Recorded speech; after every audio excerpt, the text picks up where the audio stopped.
Invention of weapons and lighting. Human evolution is a series of coincidences. Literary award. The invention of weapons and lighting was the history of mankind created by chance. Summary. Hello, I'm Fukuzawa from The Best Landscapes Are Found in Books. The title of this video is The Invention of Weapons and Lighting was the history of mankind created by chance. Let's meet the author first. Dr. Takamura is a writer living in Kanagawa Prefecture. In addition to the book I introduced today, he has also published Stop the Evil and Stop the Typhoon. Furthermore, he won the literary award from the Museum of Modern Japanese Literature for both Stop the Typhoon and the book introduced today, Ki no Kigen, or The Origin of the Beginning. It's amazing to receive an award twice, isn't it? The preface to the book states, the Japanese character ki in the title of the book means origin or beginning. In the process of human evolution, there must have been many beginnings. This book focuses on the various beginnings in the history of human evolution. You can learn about the origin of weapons and fire by watching this video. You will also learn tips on how to survive the busy world in the modern age, as the professor points out that the modern age is also the beginning of extinction. Let's read about it together. First, here is the table of contents. Chapter 1, No Evolution Without Trials. Chapter 2, From the Treetops to On the Ground. Chapter 3, Beginnings as a Human. Chapter 4, From Human to Person.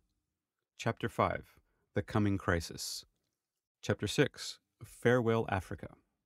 Chapter 7, To a New Land. Chapter 8, Beyond Evolution. Please note that I will focus on the story that led to the evolution of humanity and the part of the story that asks what the origin of the modern age is. Let me begin with the section Taking Up Weapons from Chapter 1. It begins with the following sentence. The bones that had been left on the ground were brought back to the nest and discovered to be large and hard. They could not be broken, even with the stone tools they had, so they decided to keep them for the time being. According to Dr. Takamura, the femur has a knob-like bulge at both ends. This bone, which is hard and easy to hold, was eventually used as a tool for cracking nuts.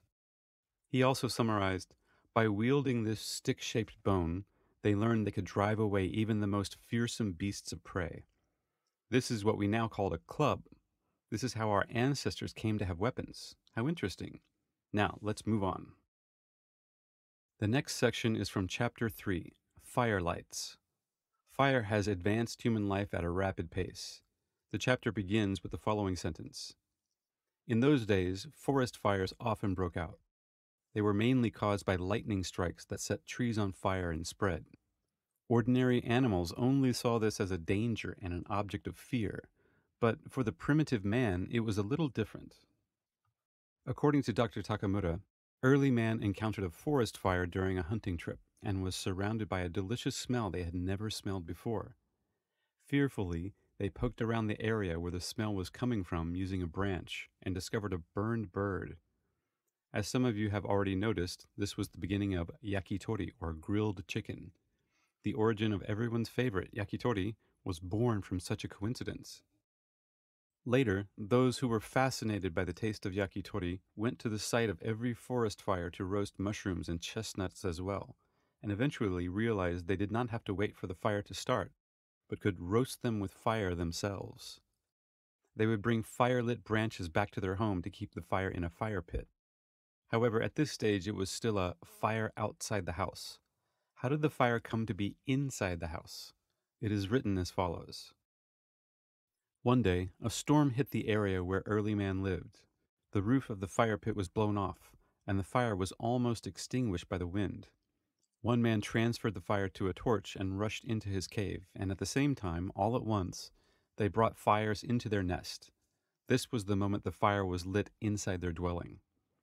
It is ironic that the storm that was supposed to extinguish the fire actually lit the fire of humanity's future. The people of that time must have been very happy.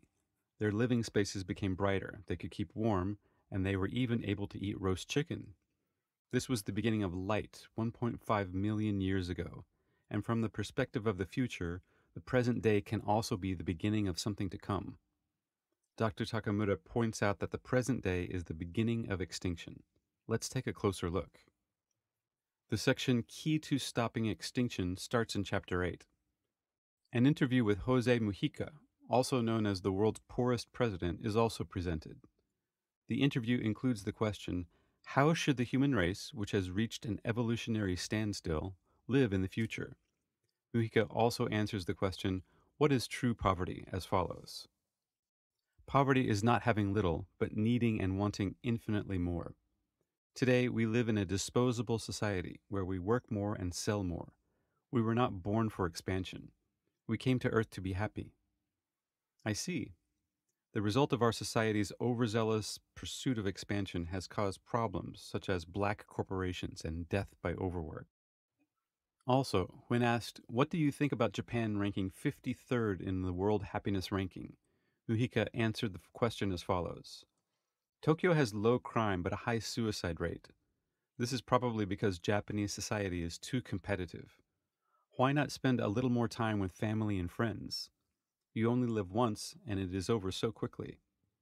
When I look back on my life, his words made me want to cherish the things that fulfill me. However, Dr. Takamura says there is hope for Japan. He states that since Japan is highly rated in the Peacefulness Index and the World Favorability Ranking, now is the time for the Japanese people to contribute to world peace. His attitude toward the world and humanity as a whole is wonderful. Finally, I'd like to introduce the section, The Birth of a New Humanity. This section summarizes altruistic behavior unique to humans. Being altruistic means to act for the sake of others. Why are we able to act for the benefit of others? Dr. Takamura writes the following. Brain activity measured when engaging in altruistic behavior is measured by such methods as MRI. Feeling pleasure from helping others supports altruistic behavior.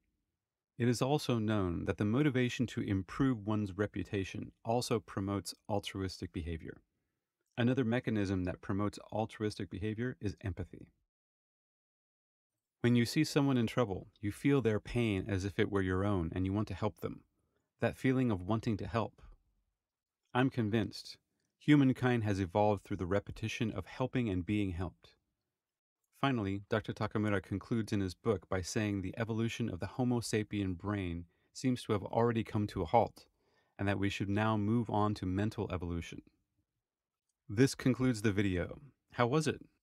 I hope you now understand how man invented weapons and fire. You also received the message that we should aim for happiness rather than expansion in order to survive in the present time. If you want to know more, please click the Amazon link from the summary section of this video and read the ebook. If you're a Kindle Unlimited member, you can read as many books as you want, which is a very good deal. Please subscribe to our channel and click the like button so that you don't miss any of my latest videos. Let's create the best landscapes together. I'm Fukuzawa from The Best Landscapes Are Found in Books. Thank you for watching.